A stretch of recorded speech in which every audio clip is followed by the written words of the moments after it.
Welcome to Sailing Truckers. My name is Sahid, and if this is your first time here, remember to subscribe so you don't miss any episode. In this episode, we're going to be talking about sleeping at the chipper. Yeah, stay tuned.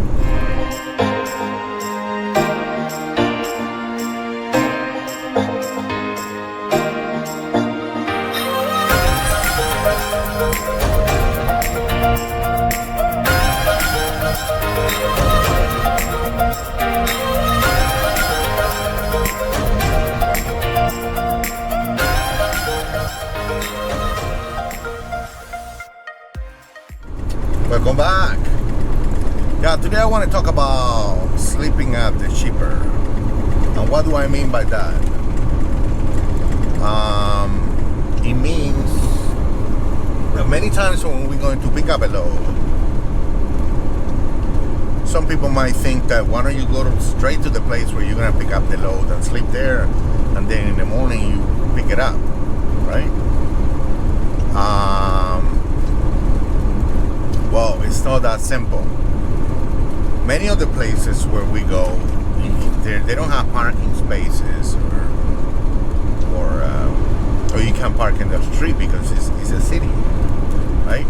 So imagine you get to a city and it's a street and it's full of cars. You can't park in there, right? So you cannot stay there overnight. I mean, I know some other truckers, friends of mine, that they like to do that. But what happens is that so many times you get there, and I do it whenever I have a chance. It's easier just drive there and just sit there and wait. But what happens is that sometimes you get there and you can't do it. You just can't do it. Now, another thing that I learned from my friends is that they take Google Maps and they look at they enter the address and they look up and to see if there's a parking area in there. And what happens is that many times you get there and yes, they have a parking area, but they also have a fence so you cannot get there. So you have to park in the street. And then that's an issue because maybe you got parking, maybe you don't. And then imagine you get there, because it's usually, all the truck stops are on the main highways, right? You take an exit and it's right there, right? So when you get to a chipper, usually it's not close to the main highway. You gotta get off the main highway and you gotta drive and, get into the city or get into the town or whatever and find the place. And it's far from truck stops. So what happens is that you get there and you find out that there's no parking in here. I cannot park in here. So now you need to find parking, and which means get back on the road and try to find parking, right? And what happens when you don't have the hours? I mean, if you have plenty of hours, sure, go ahead, go there, try to find out, But what if you're counting, okay, I got 30 minutes, I'm going to go there, you get there with 25 minutes, and I'm going to park in there, I got enough time to get there. And what happens when you get there and there's no parking? Oops. Well, now you don't have time. You don't have enough time. So what are you gonna do? You can't park in the street. You can't park in there, and you don't have time to find parking. So you're in trouble. You are in serious trouble, and you don't want to do that. For Christ's sakes, this thing is shaking all over the place. But I take the truck back to Vancouver. This needs to be fixed. But anyway, back to the subject at hand. So yeah, you can't park in there. You don't have time. Now you're really screwed. So you gotta break some rules.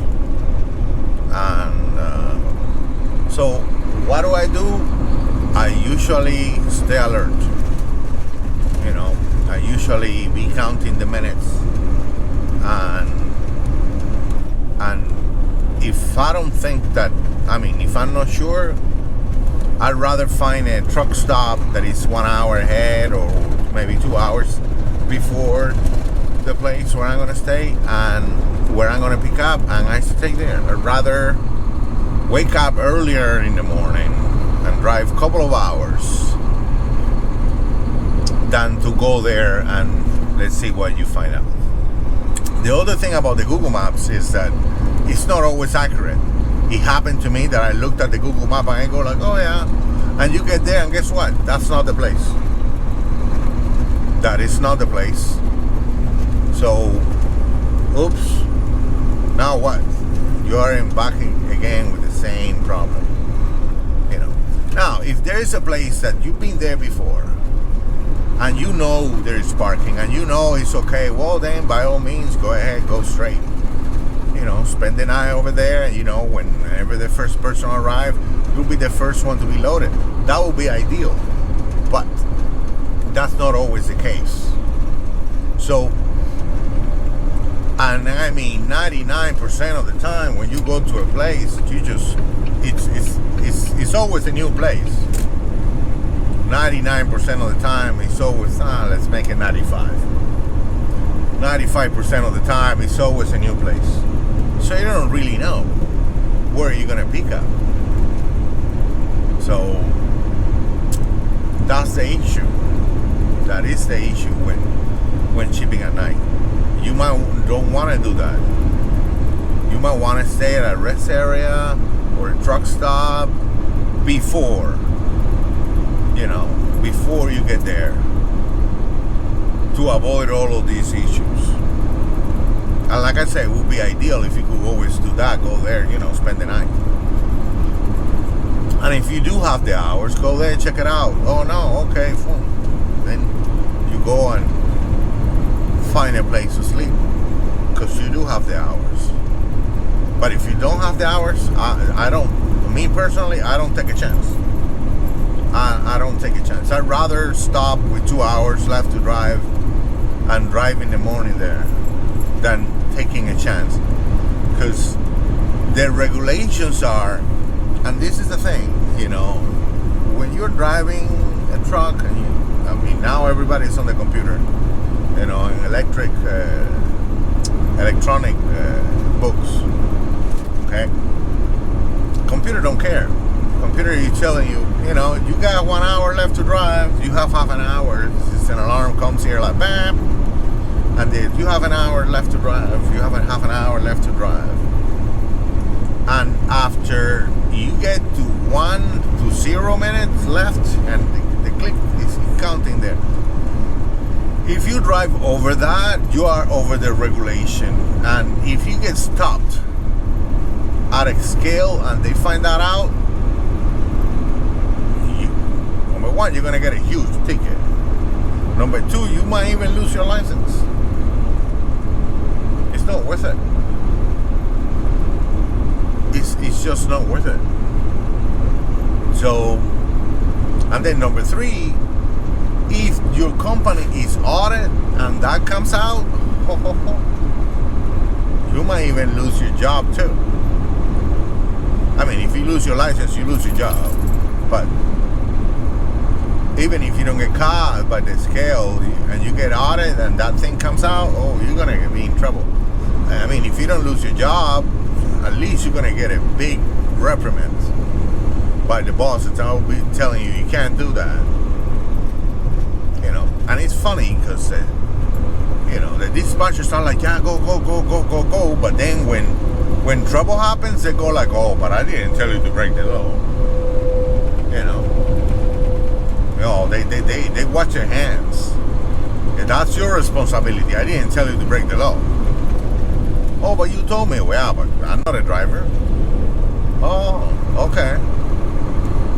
So yeah, if the rule of thumb is, if you don't know the place because you've never been there before, don't assume you can park. Just don't. Try to find parking somewhere else until in the morning. You wake up early, wake up at 4, if they open at 6 or stuff like that or whatever. You wake up early and then you drive there, and that's how you do it. So that's pretty much it, guys. I mean, as per request, I'm doing this video. Subscriber asked me to do it, so I'm doing it. I'm clarifying, giving answers, trucking answers here for you guys, so that you understand what are the consequences and repercussions of doing this. Okay, so let's think. I can't come out with anything else. I think that's pretty much it. So anyway, I hope you like this episode. If you want to learn more about trucking advice, click on the link, and don't forget to like us on Facebook and Twitter. In the meantime, guys, we're gonna keep on trucking. So bye bye.